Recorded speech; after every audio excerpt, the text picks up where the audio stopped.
All right. Good evening, everybody. Thanks for joining. Uh, Today we'll be talking about global warming, and the panelists will be myself, Sylvia Santos, Alexander Toll, Colin Earl, Jade Gillis, um, Misan Yembra, and Philip Johnson. So I will start.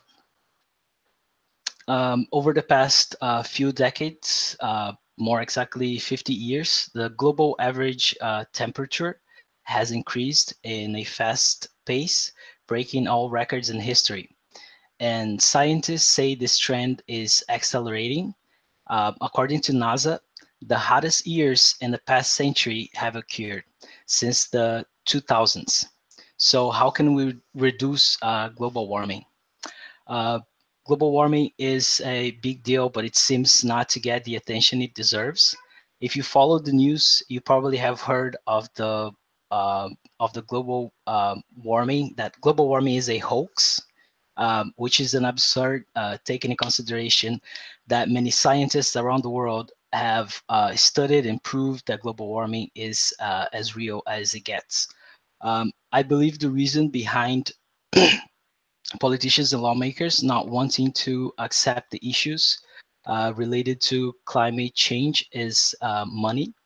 Global warming laws and agreements prevent big businesses and corporations to make money by reducing their ability to produce more without hurting the environment. Quoting from Elon Musk, Tesla CEO, from his 60 Minutes CBS interview in May 2012, when something is important enough, you do it even if the odds are not in your favor. It is important that we address the climate change issues right now and find solutions to guarantee a better future for all of us. One of the solutions for this issue, in my opinion, is the reduction in gas emissions. In February 2017, the United States Environment Protection Agency published that carbon dioxide emissions accounted for 82% of the total gas emissions in the United States in 2015. This is a huge number, but this issue is even more alarming. The United States is actually the second gas emitter in the world, right after China. Releasing these gases into Earth's atmosphere have a huge negative impact on us. One of the greatest issues is the rise in temperature due to solar radiation.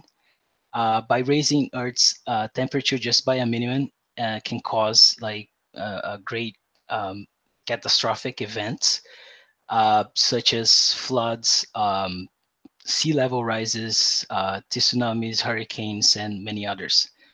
In January 2009, PNAS, Proceedings of the National Academy of Sciences of the United States, published an article saying that at this point, some of the damages already made by us, by humans on Earth, are actually irreversible. Earth will not be able to recover from some of the damages uh, that was that were previously done. Um, that is actually bringing the attention to the science community all over the world, where they think about actually reversing these changes, what they call going negative. Mark Schwartz, he's an energy technology researcher at Stanford University. In February 2013, said that the scientists will not only need to find ways to reduce the amount of gas released into Earth's atmosphere, but also be able to reverse it. Um, Therefore, not only we will have to reduce the gas emissions, but also find ways to remove gases we already have released. In contrast, it's not easy to think about, gas emissions when you need electricity, gas, transportation, and etc. Um, I believe that the government do not provide many programs to aid communities in learning about reducing gas emissions. And as I said earlier, the reason is probably money. So we are unable to do it by ourselves. I believe that the government would have to step in with programs to help aid communities and find new ways that inform and teach people about the importance of gas emissions and how to reduce it. That way we can create a better world for our future generations. Uh, I believe that each one of us must contribute for reducing the amount of gases released each day. There are several ways to do it readily available on the internet, such as riding a bike to work instead of using your car, using renewable energy, choosing Energy Star certified appliances for your home, and etc. In conclusion, it is important for our future generations that we all work together and invest in research to discover new ways to help reduce our carbon footprint on Earth. Thank you very much. That will be all. So our next panelist is Alexander To. So I'll move my. All right, thank you, Silvio. Again, my name is Alexander To. And perfect segue actually off of Silvio's speech here.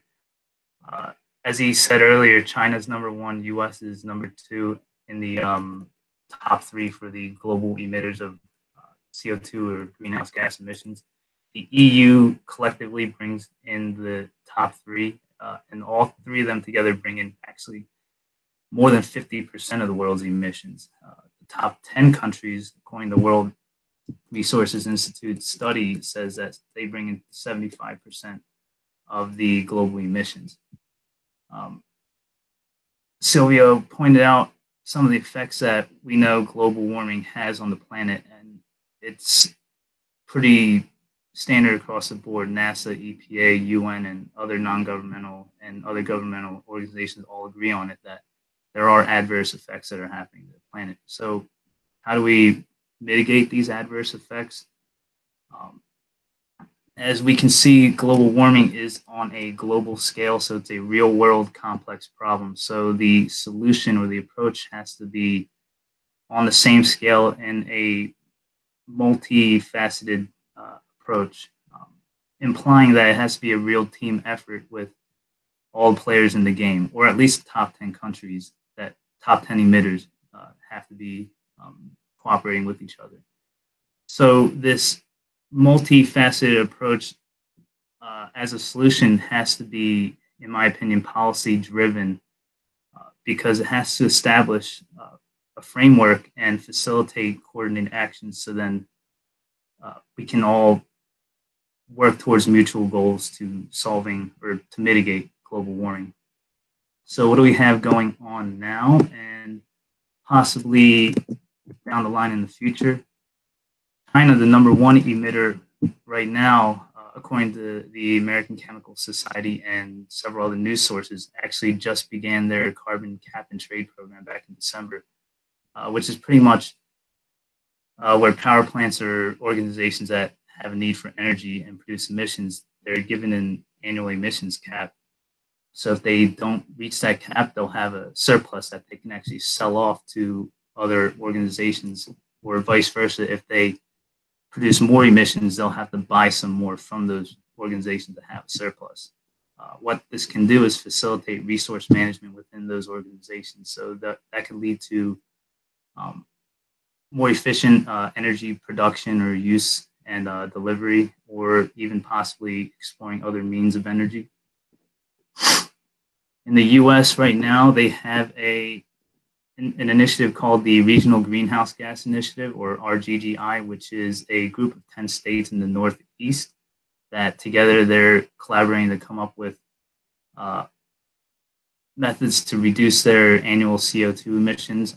Their goal right now is 45% reduction by 2020. And the C2ES, or the Center for Climate and Energy Solutions, reports that so far they've actually saved or netted over $2 billion in economic benefits from this initiative. So, along with the Energy Information Administration reporting that in 2005 to 2012, they've actually had a 50% decrease in coal energy about an 80% decrease in natural gas energy and a significant drop in petrol-based energies. The U.S. also has what I call their flagship act as far as air and greenhouse gases are concerned. The Clean Air Act, specifically the 1990 amendments, where it heavily reduced tailpipe emissions out of vehicles. Also, it drove lots of innovation, as everyone can readily see in today's world, where it pretty much produced a lot more fuel efficient cars, a lot of alternative fuels like ethanol based fuels and biofuel, as well as like electric cars. Looking into the future, probably the most well-known initiative going on world or at a global scale is the Paris Agreement. There's 196 countries that are part of the UN Framework Convention of Climate Change, or UNFCCC. 175 of those countries actually signed into this agreement, which is slated to begin in 2020 with the goal of keeping the average temperature change below the 2 degrees Celsius threshold. And the idea behind this agreement is that the countries can individually come up with their own methods and regulations and stuff, but it's built off the framework of mitigation, adaptation, and finance in dealing with greenhouse gas emissions. Further looking at some trends, the World Energy Outlook report in 2016 actually saw a decrease in fossil fuel subsidies in 2012 to 2015 from about 600 billion to 300 billion. And at the same time, there was an increase in subsidies for renewable energy sources. The International Energy Agency believes trends like that are actually primarily due to current and future policy and reforms. So finally, as you can see, problems such as global warming are on such a huge scale that the solutions are going to be rather slow and not very tangible. So you have to actually take a step back and look at it over a period of time to actually see some changes. But as we've noticed over the years, we've seen policies shaping the environment as we've seen advancements in energy alternatives and different or more efficient energy solutions, as well as the Paris Agreement, which pretty much shows that the entire world is on board to mitigate global warming here. So in order to keep chipping away and reaching our mutual goals and objectives, all of us have to be in it together and be in it together for the long haul. All right, thank you. I'll be followed by Colin. Colin, yeah, Colin will be talking about the decreasing in deforestation. Go ahead, Colin. Yep, thank you, Silvio. So yeah, my topic is decreasing deforestation to combat global warming. Scientific American detailed how 32 million acres of rainforest have been cut down in a period of less than a decade. That would be a bad thing for the environment, not just the climate and the atmosphere, but just for biodiversity purposes and agricultural purposes alone. But then also the Union of Concerned Scientists have calculated 10% of global warming and or climate change emissions can be attributed to deforestation. So I have come up with 3 possible solutions to curb deforestation or cut out a significant part of it. Number 1 would be to adopt more sustainable agriculture practices and initiatives in areas where deforestation has occurred. Number 2 is to support advocacy groups and policy changes, political changes in areas where deforestation is occurring. And my third and final solution is reforesting area where deforestation has occurred in the past couple of decades. So my first solution, sustainable agriculture. Generally, when people would think of deforestation, they would assume that that the motive behind it is to harvest the wood, trees for paper and or wood products. However, since around the mid 1980s until now, the main motive behind deforestation has been to clear space for monoculture farming, which monoculture typically means basically a very large farm ranging from hundreds to thousands of acres just of one crop. So in this case, a lot of rainforest has been cleared in South America for soy production, for corn production, for palm oil production, and for also for cattle farming. So basically, it would be a lot more. It would help to have an alternative, obviously, for large monocultures in it. And my proposal for that is to adopt sustainable farming practices such as permaculture, aquaculture, utilizing renewable compost teas that allow you to efficiently maximize every square foot, and that you don't need to use very spaced out row cropping where you have to where there ends up usually being a lot of empty space. You get to efficiently utilize existing farmland and not having to keep expanding it because you're acidifying the soil and so on. My second solution would be to initiatives, political advocacy groups, and political initiatives. I'll highlight two of them. One of them is called REDD+, Red Plus, and that one is basically an advocacy group backed by the World Bank and United Nations. And what they do is essentially they find smaller initiatives that fight against deforestation, and since they have a global, a global makeup, they give them a much stronger voice and highlight their issue a lot stronger than they normally would have. And the soy moratorium, the second group was a political initiative first started in Brazil in the early to mid 2000s. And basically, it didn't inflict any sort of financial penalties or economic penalties to foreign companies, but it strongly exposed and put a lot of pressure upon foreign companies who were purchasing large amounts of soy, specifically that was cultivated in areas that were deforested before. A potential counter argument to that would be that there is not enough direct effort there with RED and with RED Plus and the soy moratorium. However, around a decade ago, Greenpeace and the soy moratorium pressured a couple of very big multinational companies, namely McDonald's, who previously was the largest purchaser of soy that was grown in formerly deforested rainforest areas because it was cheaper. And they successfully got them to now exclusively purchase soy and source soy for their products from renewable and sustainable existing farms instead. So my third solution is to reforest areas where forest was destroyed.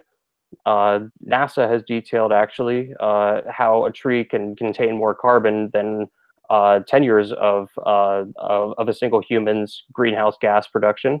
So when trees are destroyed, whether they're ground up, whether they're just instantly killed, all of that carbon is instantly released, and that also happens with the gradual decay of any organic compounds of the tree. So if a tree is slowly dying, if all the bark gets taken off, if a burl gets taken off, that tree is going to be slowly releasing carbon over the course of years to decades, and so on. And compounded from that, the more decaying trees there are, the highest risk of the higher, they're not going to be able to absorb water. The roots are going to dry out, and therefore the higher risk of a forest fire there is, which releases a ton of carbon for obvious reasons. But the refutation of reforesting areas where forest has been destroyed is that in certain microclimates, forests output more carbon than they absorb, especially in areas where there's a lot of snow. So Canada, for instance, where logging is one of their three biggest industries, essentially, it would not be too environmentally, it would not be a carbon sink, as they would say. It might actually output more carbon than it absorbs, because when trees are covering an area that gets a lot of snow, instead of the snow being able to reflect the sunlight and not absorb it, the trees will absorb the sunlight and therefore the heat and therefore the energy, which will in turn, in the long term, have them emitting more CO2 than they would have, than that space would have originally without the trees. And then my refutation for that counter argument would be just to focus on reforesting areas in more equatorial areas, such as the Amazon rainforest, and yeah, specifically.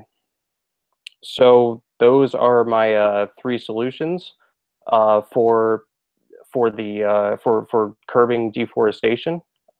Thank you very much. All right. So the next panelist will be Jade Gillis. All right. I'm gonna mute my microphone and then you can go ahead. Okay, good afternoon. My name is Jade. So the solution that I proposed for global warming is recycling. So recycling is the process of converting waste materials into new materials.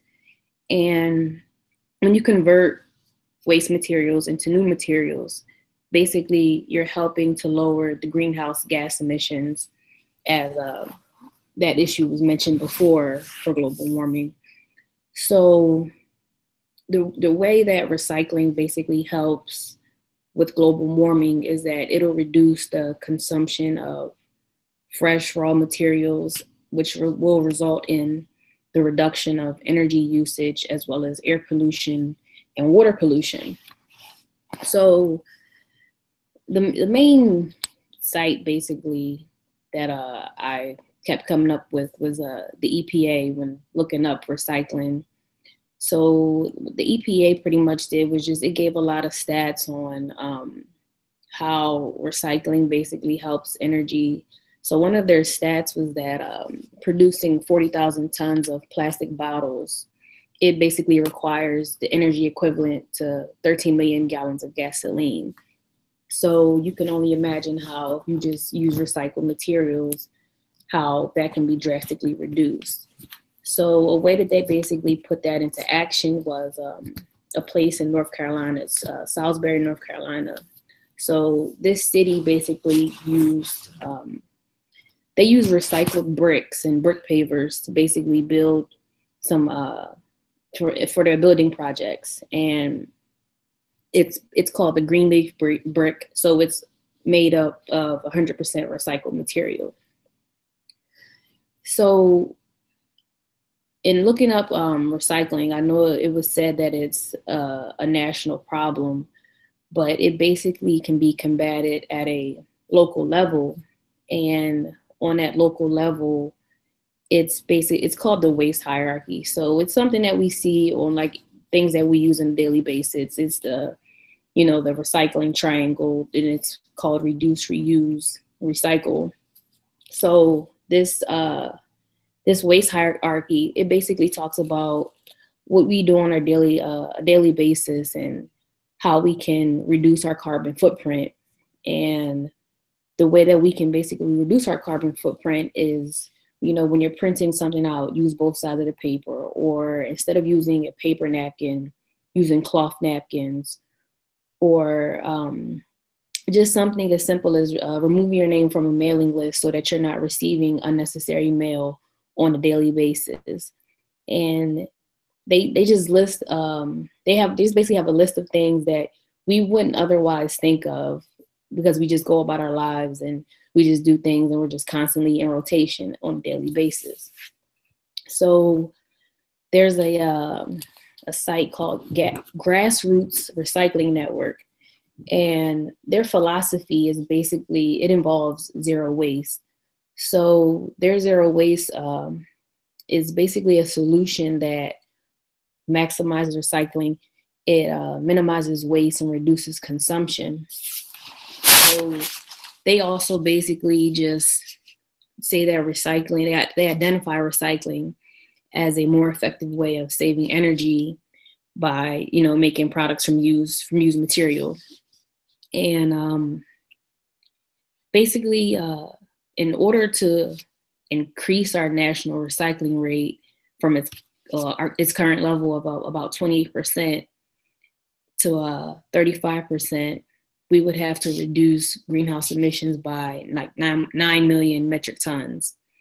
So the only issue with the solution of recycling is that when you reuse you know, waste materials, the product isn't as good, and you have to basically put it in an area where it's not as safe. So that's the only really real downside to it. But overall, it'll reduce greenhouse gas emissions, and it'll play a big role in global warming.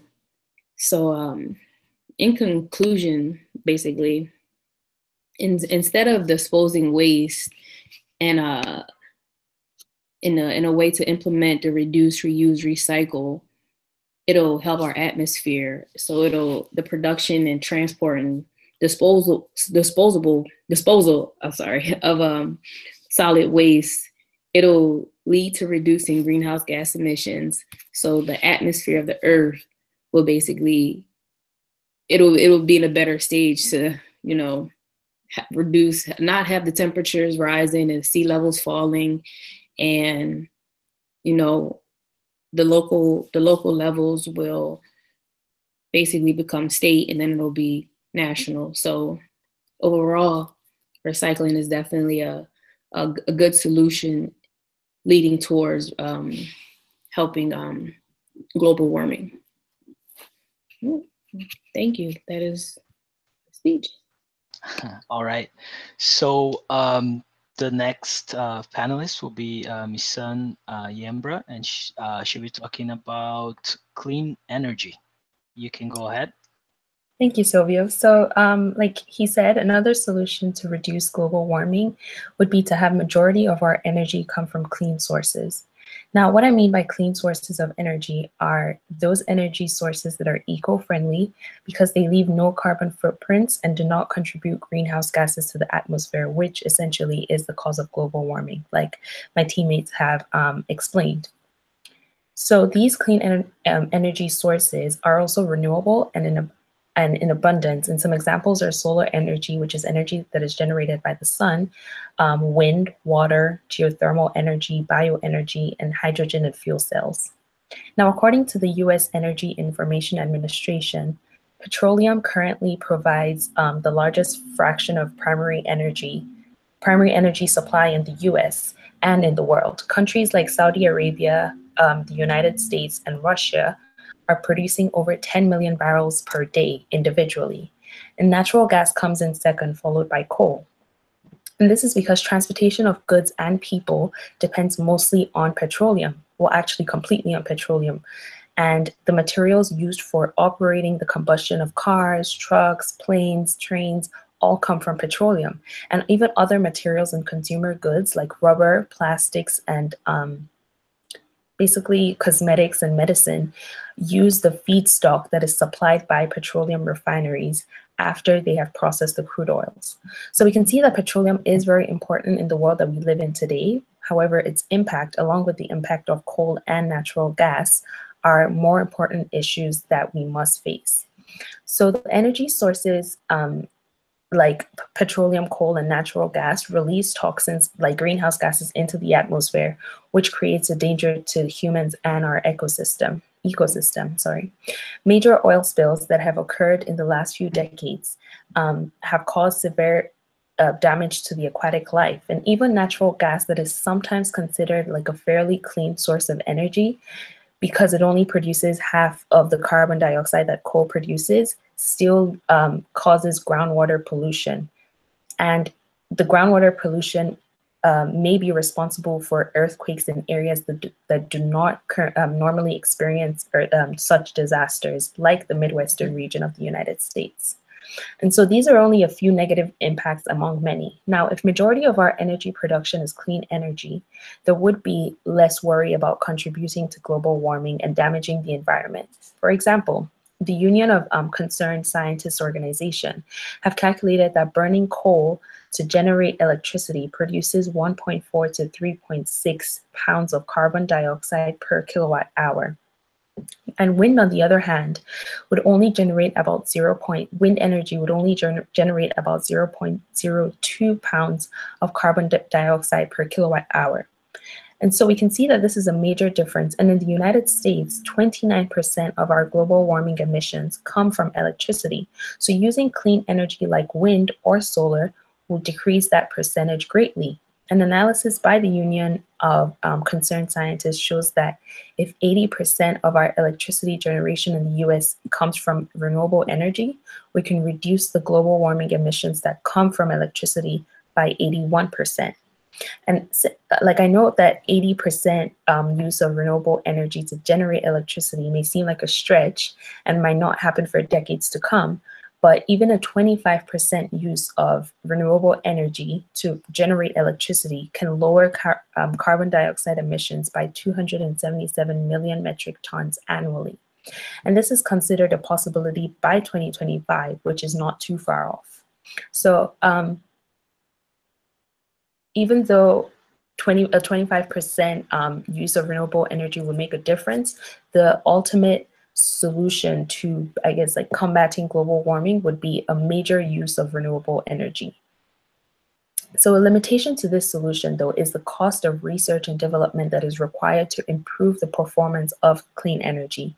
In addition, the cost of implementation to eventually make renewable energy our major source of energy is very high. According to the Department of Energy, solar is the most abundant source of energy on Earth. And although the prices of solar panels are starting to fall, the soft costs still remain very high. These include the cost of permitting, zoning, and hooking up to the power grids. And these can cost about $2,500 and can take up to 600 months to install. Now, there is no doubt that, every individual wants to help combat global warming, but if they cannot afford to do it, then they basically have little power to make a difference. Another limitation can be seen in wind energy. So the good sites for wind energy are usually remote locations and coastal cities. And so therefore the transmission lines have to be built to basically bring the electricity that is generated to where it is needed. And so this creates a problem for mega cities and cities that are already congested because they have because they would have to basically go far out into, areas with more land to basically install those wind turbines. And so again, cost is another limitation, and space. So, and cars that run on fuel cell technology make use of hydrogen to power their engine. Now, this is a great development in technology. However, there's still the challenge to basically obtain the hydrogen that is used to power the engine of the cars. And before the cars can make a difference in global warming, the hydrogen that they use must be obtained from carbon-free sources. And so research is still going into that to be able to generate the hydrogen, in an efficient way and in an easy way that people can also access easily.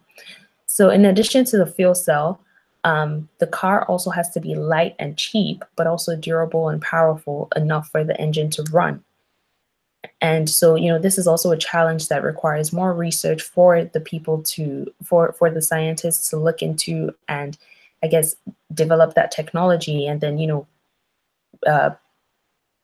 develop that technology so that we can then use fuel cell cars as our major, source of transportation.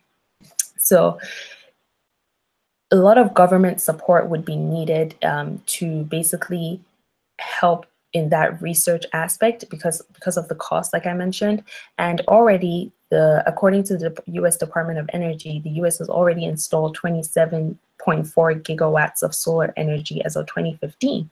And so more developments like that, and putting more money into research, which will be supported by the government, are needed to truly make a difference in the global warming problem. Thank you. All right. The next panelist will be Philip Johnson, and he will be talking about reduce or replacing beef in our diet. Okay, you can go ahead. Okay, yeah, my name is Philip. I wanted to look up a solution to global warming that would maybe be something that could be a lower economical impact on the people that would be doing it. Switching from a meat-based diet to a bean-based diet is something that the beans themselves, it's a cheaper option for people when they are actually trying to buy the food. By lowering the amount of meat that we actually intake, it has been shown to have a major impact on our actual carbon footprint. The Paris Climate Accord, the standards which we were trying to hit with that, just by switching from a meat-based diet to a more plant-based with beans, things like that, to take the place of the protein, it would actually hit by not actually even doing the other options. And if it was only that we were switching away from just beef, it would get to its 46% to 74% of those targets. Now that would have to be a actual complete change of our diet, but it's something that economically, typically, that is the major problem when we discuss things to try to make, as a country, make a change, switching to solar panels, just different things like that. That's normally the economical price that they just use that as the stopping point. And when you talk about beef in particular, the reason why it's such an impact on the environment, the amount of land that is needed just to have the cattle farms, which it ends up being the first step is you need the actual fields to have the feed for the cattle. So you've got that entire farm, that entire area that's needed, followed up by you then farm the feed, then you need the area for the cattle to actually graze, so it's even more land. And then by using up all this land, it's all deforested. It all has to be open land.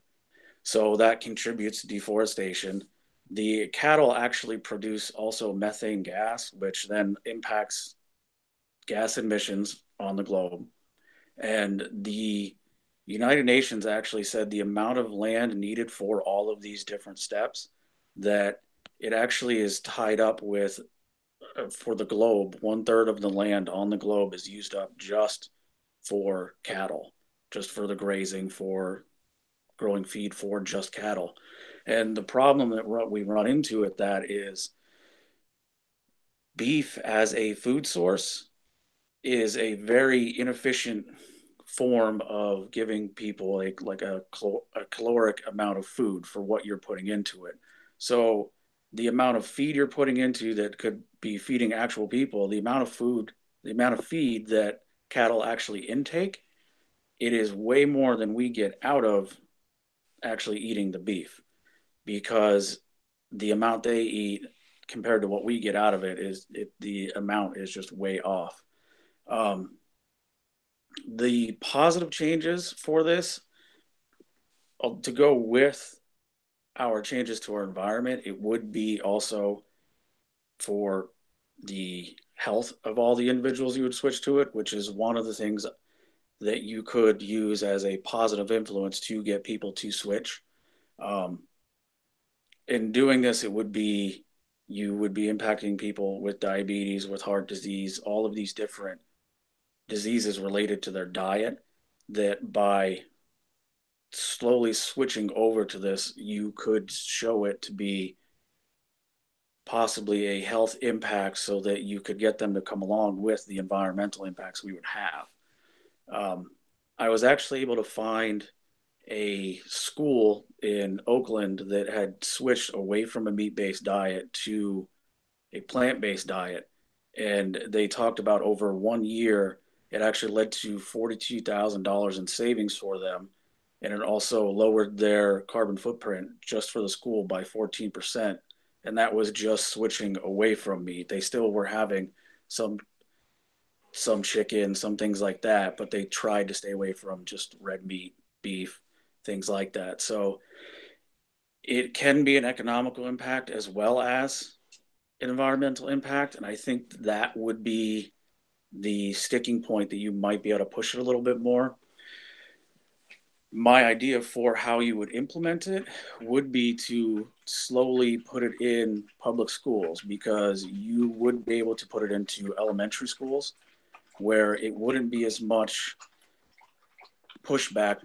There would be initially a little bit, but it would be able to be an easier way to talk children into changing their diets, changing their attitudes towards it. And then that would create a whole generation that it would be normal for them not to eat a beef-based diet. Whereas there have been years and decades of Americans eat beef.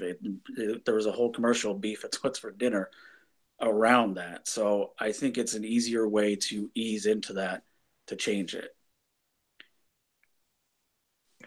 And that, I believe, would lead us to the questions section.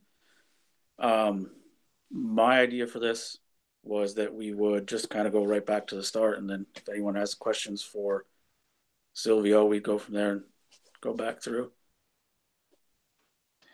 All right. So I think that the next person will be Colin, right? You will be the moderator for the question and answers. So I'll pass it to you. Okay, yeah. So thank you, Silvio, for moderating the discussion itself. So just in general, is there anybody who would like to expand rather than ask questions, expand on what they said in their presentation, or? Yeah, sure. This is Alex again, by the way. Actually, I want to quickly expand on, and this hits several of our speeches actually, because it's in regards to gas emissions, specifically or particularly from automobiles. I know in my speech I spoke about the Clean Air Act and how certain amendments in the '90s really drove down emissions, and we got all this greater cars that are more fuel efficient, and Teslas and other electric cars and hybrids and stuff like that. Yet the overall CO2, I believe, I can't remember the source, but I believe the overall CO2 levels didn't really change so much despite all that. And several sources like the Department of Transportation, I think National Highway Agency or something like that, they pointed out that although we made these great advancements that make the cars run longer and burn cleaner and stuff like that, we've actually increased the amount of cars on the road, and people actually drive a lot longer or a lot farther these days too. So that kind of offset the good and the bad, kind of evened out there. Yeah, definitely. Is there anybody else who feel like they left anything out on their presentation, or should we just go to the questions and answers? Actually, I have a question, if that's okay. Unless someone, yeah, okay. Actually, to Jade, you mentioned, you talked about recycling, and you mentioned grassroots, that how people recycle, if I'm not wrong. Do you do something like in your house that actually like helps in this process, like of recycling?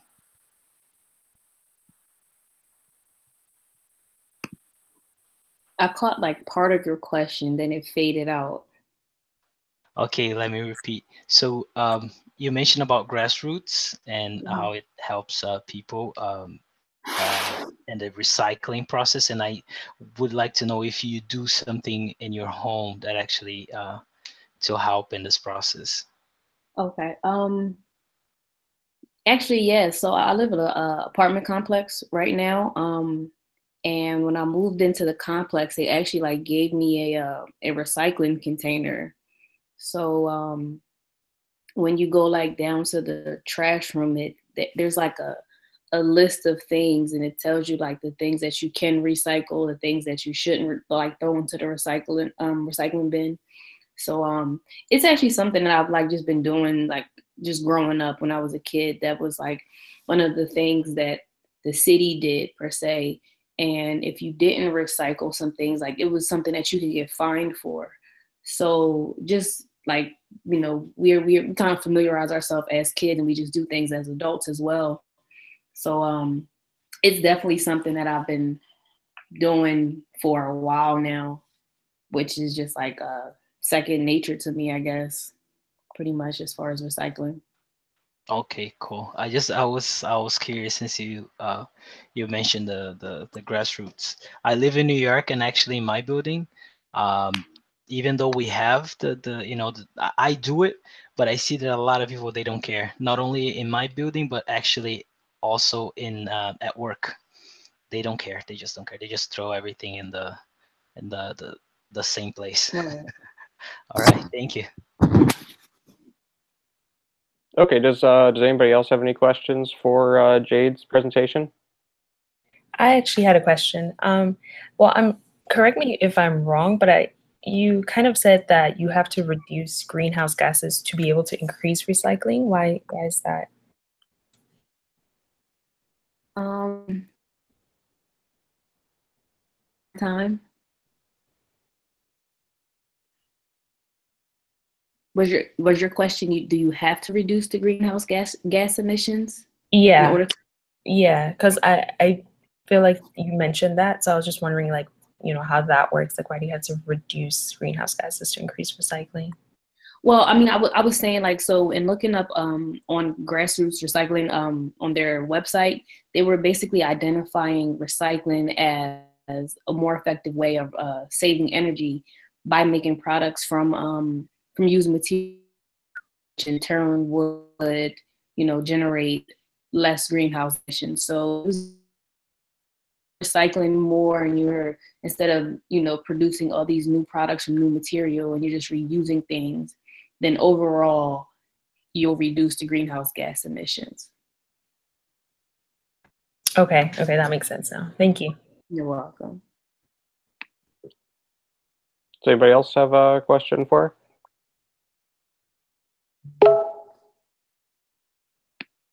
Okay, then what about Alex's presentation? Do we have any questions for him?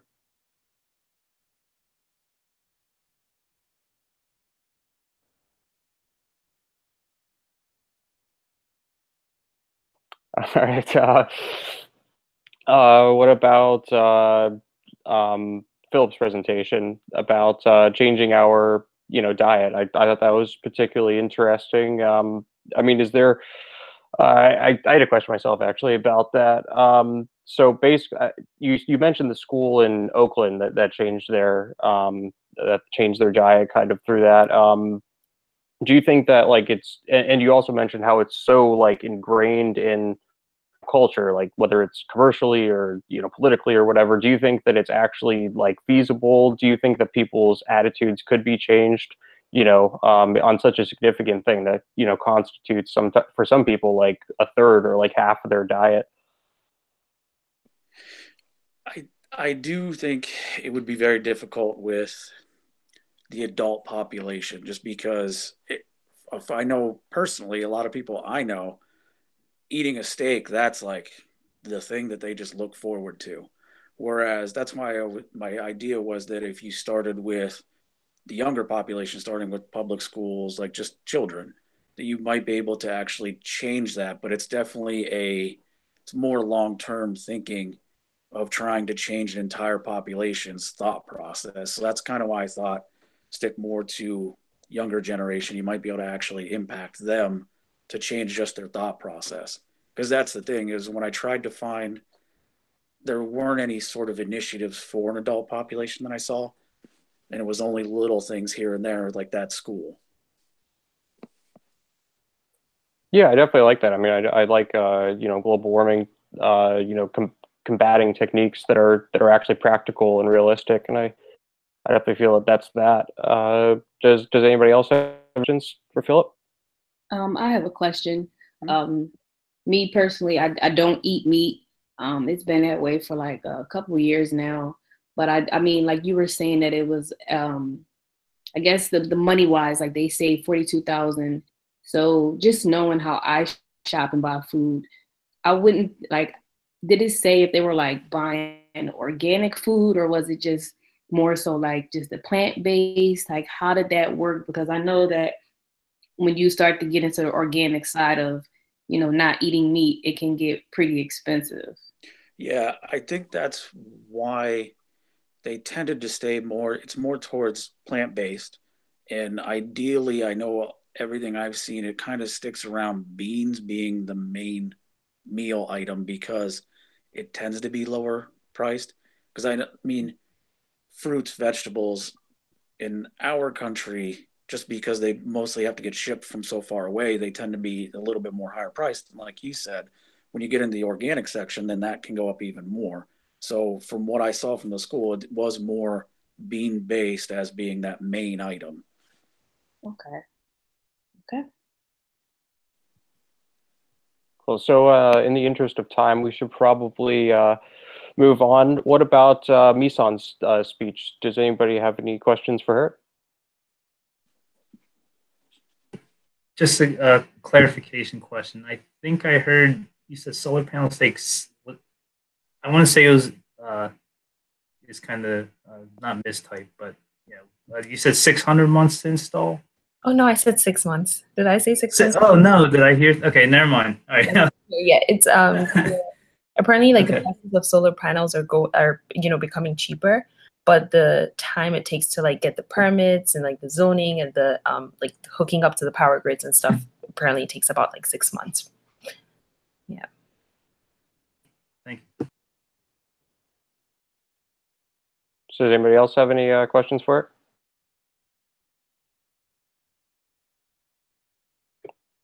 All right. What about Sylvia's presentation?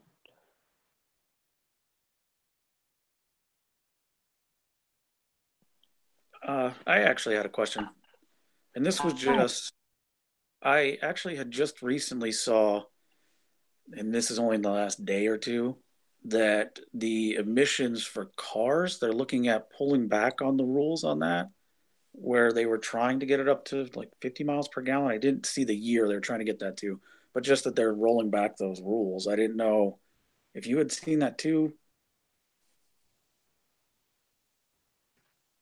Sorry, actually, I did not. I don't recall. And this was just, that's why I didn't know. Oh wow, I actually didn't know about it. Yeah, I saw it myself. I think like specifically in the U.S., like they're doing that because there's a bunch of initiatives in Western Europe, like in Scandinavian countries, particularly, for trying to eliminate all combustion cars totally. And then like we were gonna do something with, trying to get to having all cars that were manufactured be a certain miles per gallon, but looks like that's kind of being nullified. So does anybody else have any questions for Sylvia's presentation?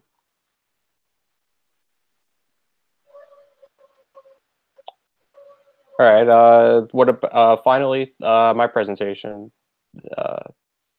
Questions?